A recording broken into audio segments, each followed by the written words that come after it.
12 million copies worldwide and scored her 5 Grammy nominations. Please say hello to Avril Lavigne.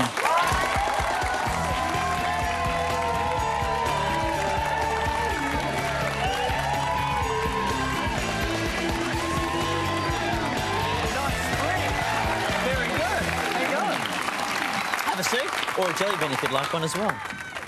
How you doing? Good. You doing well? Uh-huh.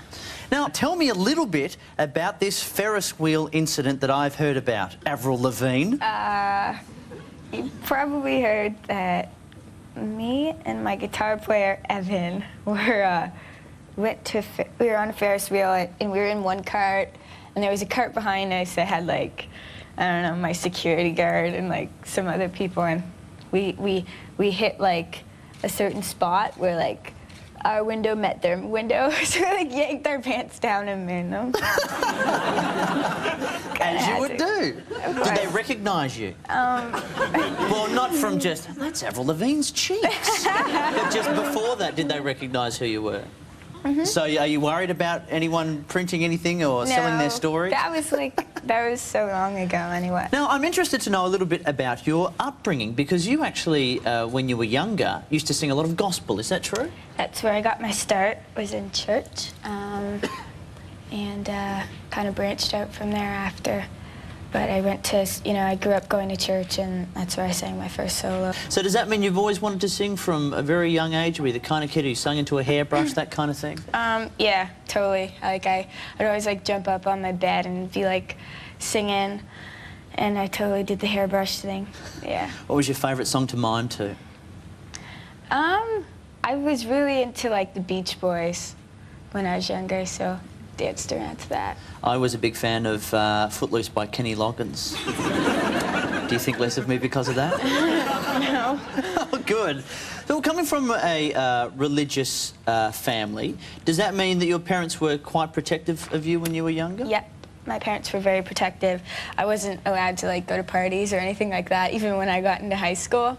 Really? Yeah.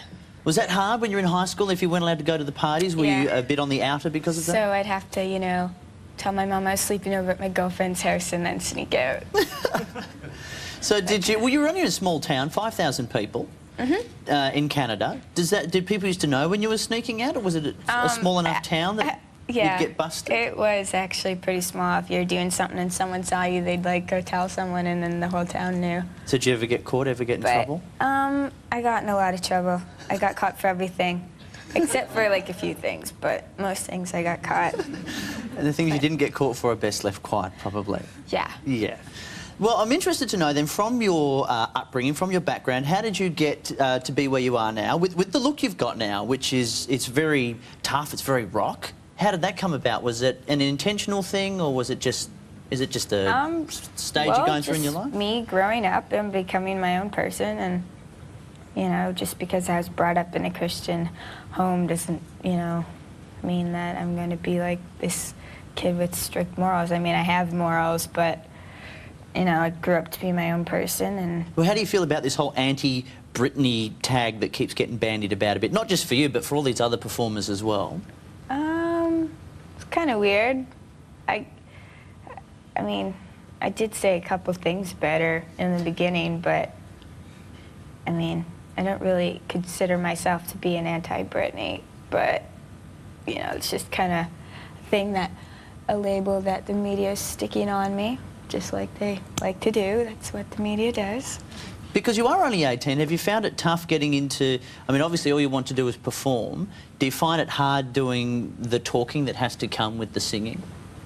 You mean like interviews and things like that, and dealing with the media and all the press and all that? That's like, yeah, my least favorite part is, like, the other stuff, I thought, like, I didn't really know that there was so much besides performing to do with what I do. Like, I just kind of figured when I was in the studio writing and recording my songs that as soon as my CD got released, I'd, like, jump right onto stage and sing. And it took, like, months before I even got to perform, like, my own concert. And you just have to work for it, and you promote yourself and get your name out there, and there will always I'll always have to do interviews and, you know, always be promoting something, whether it's, you know, in the beginning I had to promote myself as a new artist, but next I'll have to promote my second record.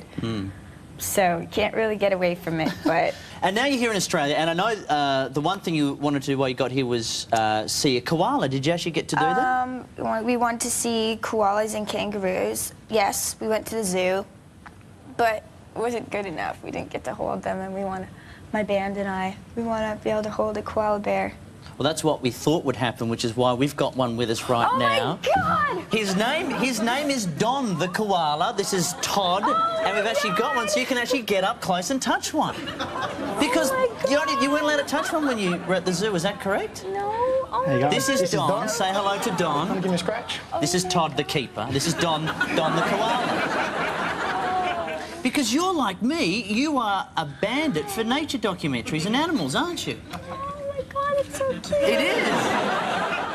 And he smells funny, which is what I like. So are they as cute as you expect them to be? So cool. I can't believe that. So cute. Where's my band? They have to see them. Oh, we'll have Don at the after party after the show. Make no doubt about it. So is he high right now? Oh, not really high. He's just checking things out. Yeah, on all the leaves they get high. It's just that his leaves don't have many nutrients in it, so that's why he sort of sleeps all day. Oh. No, he loves all the attention. Oh my God, I can't believe I'm touching one right now. Have you touched one before? No, I haven't. Todd must go out on the weekend with a koala. Let's go. Have you touched one before? Well, we'll leave you to get more acquainted so you can catch up with Don properly. But thanks very much for coming on the show. It's been a real pleasure having you, and enjoy your stay while you're in the country. Thank Avril you. Lavigne, everyone.